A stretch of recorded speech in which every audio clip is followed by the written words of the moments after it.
2021년 대한민국을 되돌아볼 때 빼놓을 수 없는 건 역시 코로나19입니다. 2020년 벽두부터 창궐하기 시작한 코로나19 바이러스는 우리의 일상을 성누리째 바꾸어 놓았습니다.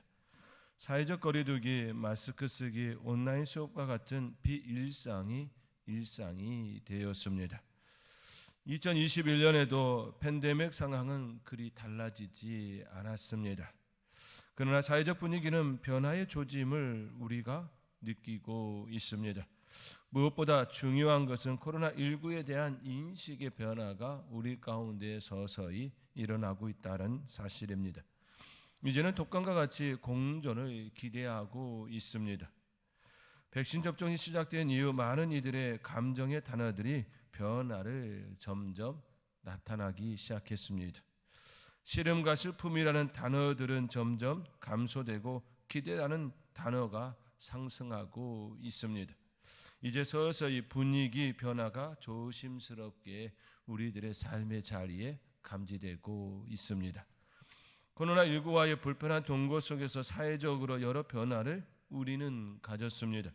우선 우리가 생각하던 경제 상식이 무너졌습니다. 선진국은 성장이 정체되었다라는 것이 일반적인 사고와 인식이었습니다. 반면에 고속 성장하는 신흥개발도상국이라는 딱지가 있었지요. 그러나 코로나19를 겪으면서 경제 성장률에서 2배 이상 차이가 났던 그 수치에서 매우 가까운 수치로 바뀌었습니다. 수치로 이야기하면 이렇습니다. 2019년 경제 성장률은 선진국은 1.8%였고 신흥개발도상국은 4.4%였습니다. 2배 이상 차이가 났었지요. 선진국은 2%가 안 되고 신흥개발도상국은 4%가 넘는 수치였지요. 그러나 이번 연도에는 선진국이 5.1%고 신흥개도국이 6.7%로 예전처럼 격차가 그리 크지가 않습니다. 경제 전문가들은 백신 때문이라고 이야기하고 있습니다. 백신 수급이 빨랐던 선진국 경제는 수직 상승하고 신흥개도국의 성장은 상대적으로 정체되어졌다라는 의견입니다.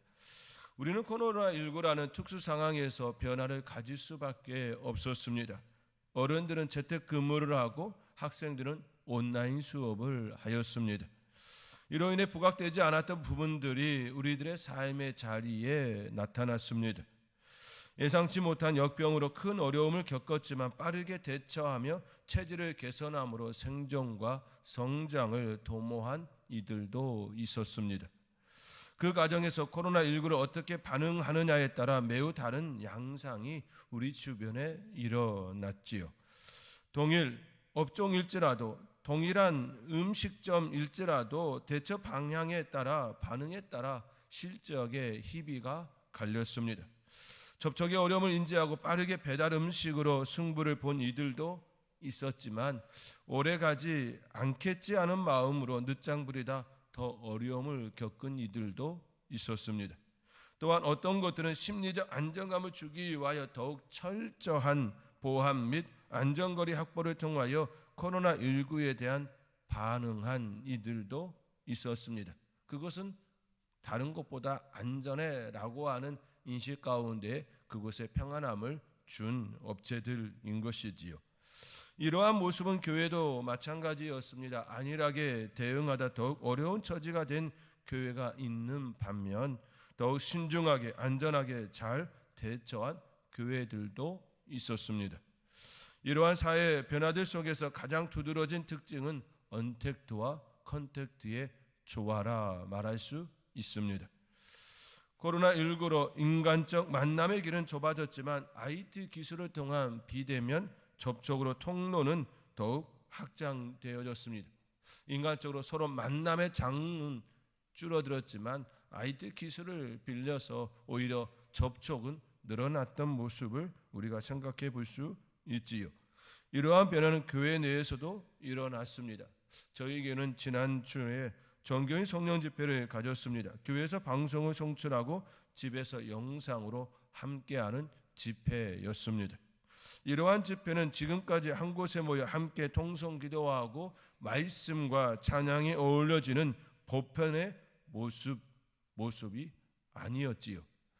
지금까지의 보편의 집회는 한 곳에 모여 함께 찬송하고 기도하고 말씀을 듣는 그런 형태였습니다. 그러나 이번 교회에서 실시한 성령 집회는 장소가 중요한 것이 아니었습니다. 함께 모인다는 마음이 더 중요한 자리였습니다. 내가 있는 그곳이 예배의 장소요, 내가 있는 그곳이 기도의 장소요, 찬송의 자리였습니다. 그것이 바로 하나님께서 임재하시는 성전이었습니다. 부부가 함께 나란히 앉아 간절히 기도하는 가정, 부모와 자녀가 함께 동참한 가정, 한 지붕 아래 있지만 각각의 독립체로서 각각의 채널 앞에 하나님을 간절히 사모한 가정. 이번 집회는 공동체 속의 교인으로 하나님을 찬양하고 기도하고 말씀을 경청하는 시간이 되었습니다. 지금까지 유례 없는 일이 우리 가운데서도 일어난 모습이었지요.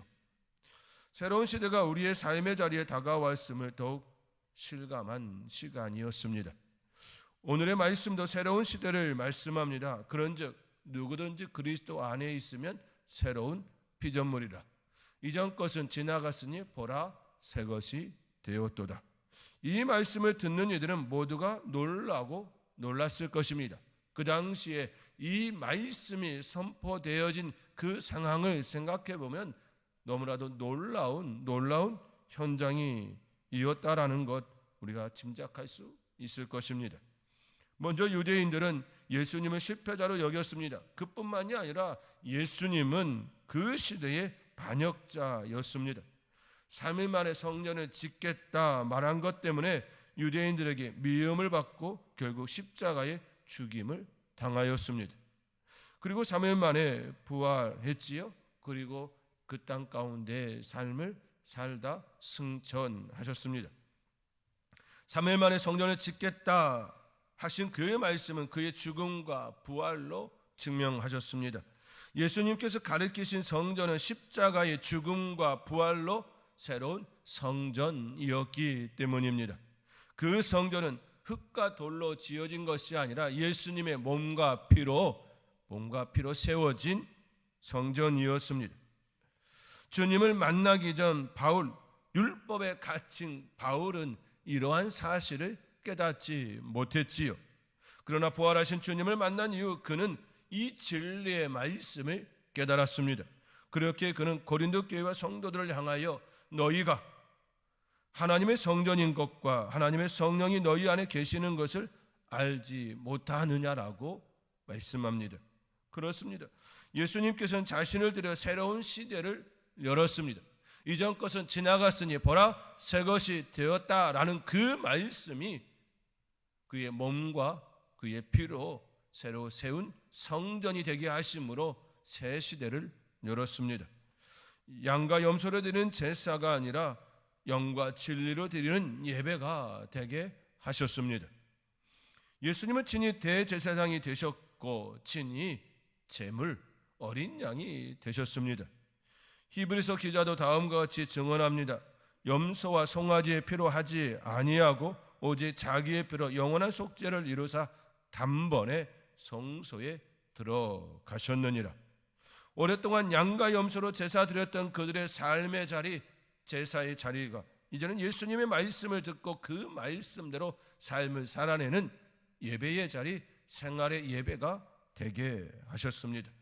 그 당시 사고로서는 너무나도 획기적이고 이루 말할 수 없는 문화의 충격이었습니다. 보여지는 제사장을 통하여 보여지는 그 제사에서 마음으로 믿어 의에 이르고 입으로 시인하여 구원에 이르는 길을 활짝 열어 주셨습니다. 이전 것은 지나갔으니 보라 새 것이 되었다라는 그 말씀이 예수 그리스도를 통하여 이루어지신 사건입니다. 사랑하는 성도 여러분, 우리는 코로나19로 인하여 적잖은 변화를 감지하고 있습니다. 그리고 그 변화에 맞춰 살아내려 애쓰고 있습니다. 그것이 때론 우리를 힘들게 하지요. 적응해야 하고 또한 새로운 것을 배워야 합니다.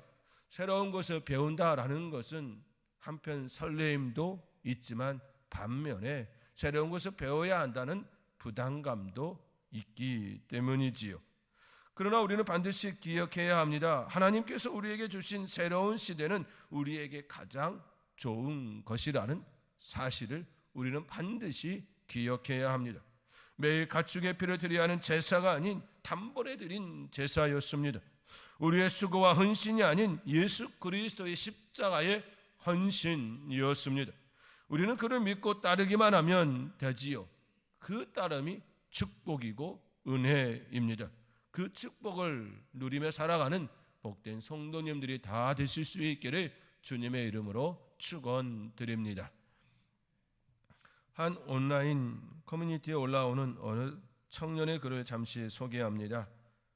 나 하나 먹을 때 남자친구는 2-3개씩 먹는데 처음 연애 시작할 때는 반반씩 하는 게 좋다고 생각했는데 데이트 통장 괜히 만들었나 싶어요.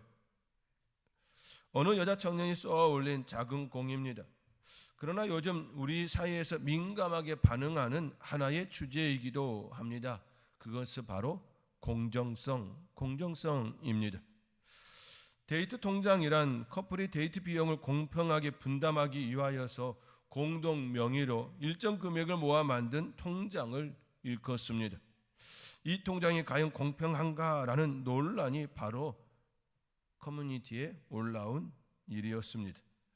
데이트 비용은 남자가 내는 것이라는 인식이 강한 기성세대에게는 데이트 통장 이것 자체가 매우 낯설고 새로운 이미지가 될 것입니다. 그런데 적게 먹었는데 똑같이 내는 것이 공평한가, 이러한 반응과 논란은 더욱 기성세대들에게 놀라움을 주는 요소가 될 것입니다. 요즘 젊은 세대가 얼마나 공정성에 민감한지를 잘 보여주는 하나의 사례라 할 수 있습니다. 그렇지요. 데이트 통장, 그 통장을 통하여서 처음 생각은 내가 먹고 네가 먹는 거 반반 나누는 것이 맞다 생각하고 그렇게 접근한 모습이었지만 곰곰이 보니 저 친구가 나보다 더 많이 먹는 거지요. 체격도 크고 또 식성도 좋으니 나보다 더 많이 먹는 그것을 보면서 아깝다라는 생각도, 불공평하다라는 생각도, 불공정하다는 생각까지 들게 한 모습인 것이지요. 기성세대에게는 놀라운 일이 아니라 할 수가 없습니다. 그렇지만 이것이 지금 우리의 젊은 친구들이 가지고 있는 삶의 한 단편이지요. 우리 사회에서 공정성을 언급할 때에 늘 빠지지 않는 소재가 있습니다. 그것은 군 문제와 대학 입시의 문제이지요. 유전무죄와 같은 논리가 늘 군대와 대학 입시에도 대두되었습니다. 이렇게 불공정성에 가민할 정도로 반응하는 이유는 우리 청년들의 고충이 날로 심화되고 있음을 보여주는 하나의 예라 할 수 있겠습니다. 2021년 이번 여름에 열린 도쿄 올림픽에서 금빛 승전보를 올린 양궁 대표팀에 온 나라가 환호하며 기뻐하였습니다. 더불어 양궁협회의 공정한 선발 과정에도 사회적 관심이 쏠리면서 온라인에서는 40대와 10대가 한 팀, 나이 따윈 상관없다, 잘 쏘면 그만이라는 글이 회자되었습니다. 양궁 대표팀 선발 원칙은 나이나 경험을 초월하여 그의 가장 잘하는 선수를 선발하는 것이 매우 단순한 기준이지만 그들 안에 있는 기준입니다. 젊은 세대는 브라인드 채용의 정석이라며 그 공정성에 찬사를 보내고 있습니다. 그만큼 공정성에 대한 이야기가 우리 젊은이들의 중심에 있다라는 것이지요. 이몽택 작가가 쓴 90년생이 온다 책에서도 90년생의 세 번째 특징으로 정직을 꼽았습니다. 그들이 공무원 시험을 준비하는 또 하나의 이유로 지금의 세대에게 유일하게 남아있는 공정한 채용 시스템이라고 말하고 있습니다. 그만큼 지금의 젊은이 청년들은 부조리한 세계의 다른 반응을 나타내고 있습니다. 젊은이들이 추구하는 방식도 원하는 것도 기성세대와는 또 다른 모습이 있습니다. 하나의 예를 든다면 보편적으로 노동조합, 즉 노조가 추구하는 방향은 정년 보장과 임금 협상과 같은 전통적 가치였습니다. 내가 일한 그것이 잘 보상받고 잘 진행되어지기를 바라는 그 모습이지요. 그러나 젊은 직장인들의 요구는 조직 문화 개선과 공정한 성과 보상을 더 중요하게 접근하였습니다. 다시 말해 그들은 기성세대가 주도해온 보상체계 산정 방식의 불만을 제기하였습니다. 객관적인 기준 공개와 함께 개선을 요구하였다라는 것입니다. 지금까지 관행으로 묻어두었던 오래된 문제를 밖으로 끄집어 내었습니다. 기성세대를 당혹스럽게 또한 만들었습니다. 그들은 공정성의 문제를 시대적 소명으로까지 받아들이고 있습니다. 자신들 안에서 이것만은 반드시 그렇게 생각하고 있다라는 것이지요. 공정성의 문제는 교회에서도 예외일 수가 없습니다.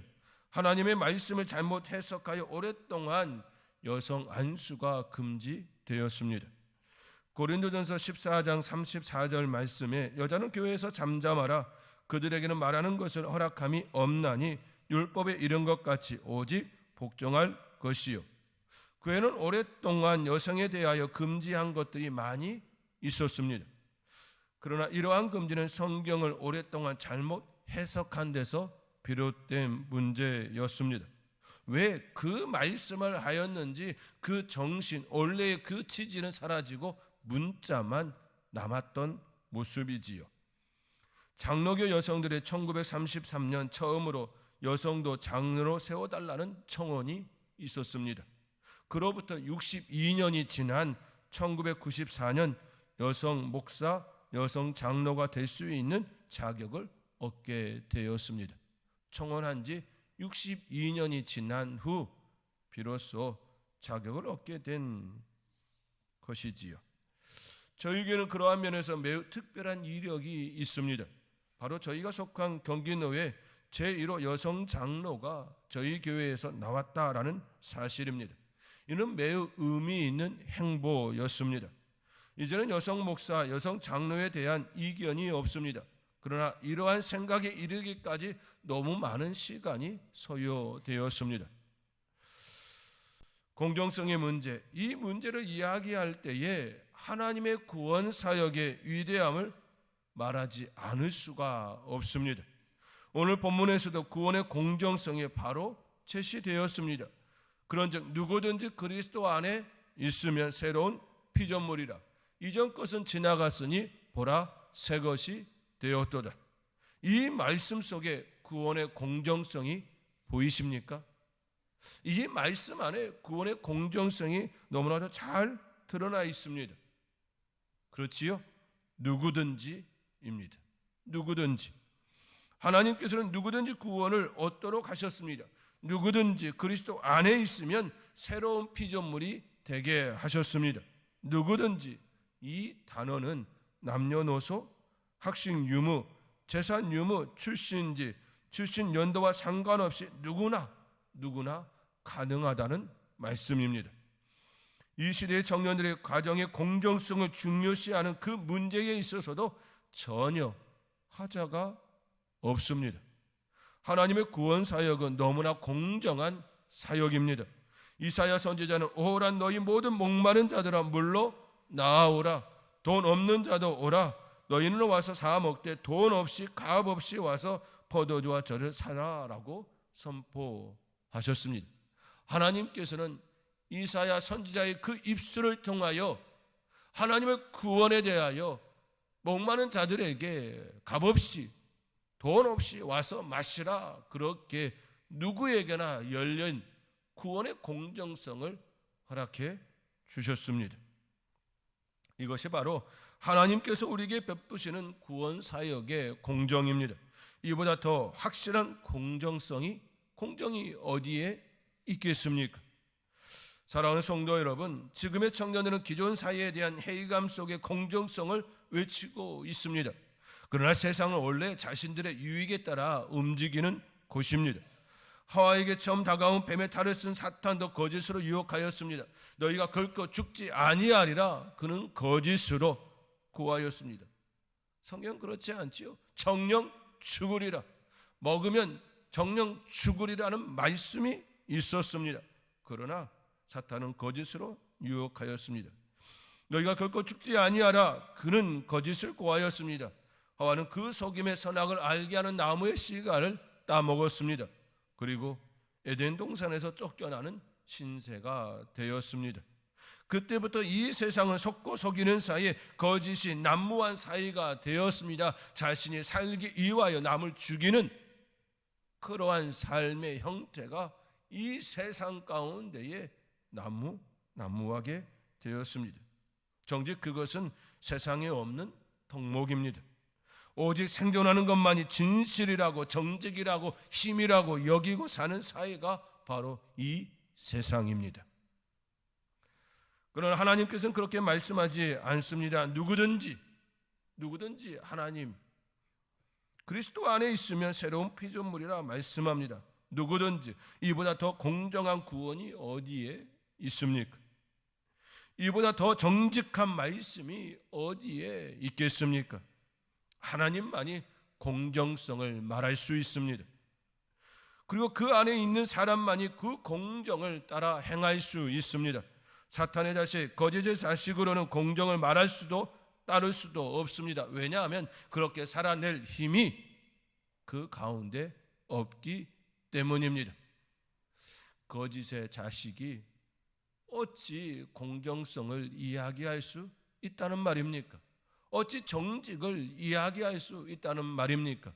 그것을 행할 수 있는 자만이 그 공정성을 이야기할 수 있는 것이지요.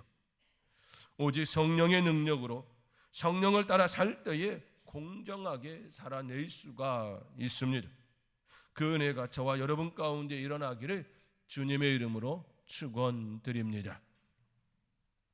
사람들은 저마다 나는 누구인가, 인간이란 어떤 존재인가를 묻곤 합니다. 이는 인간의 타고난 본성이자 본능입니다. 영화 블레이드 러너는 이 질문에 대답할 열쇠가 바로 기억이라고 말합니다.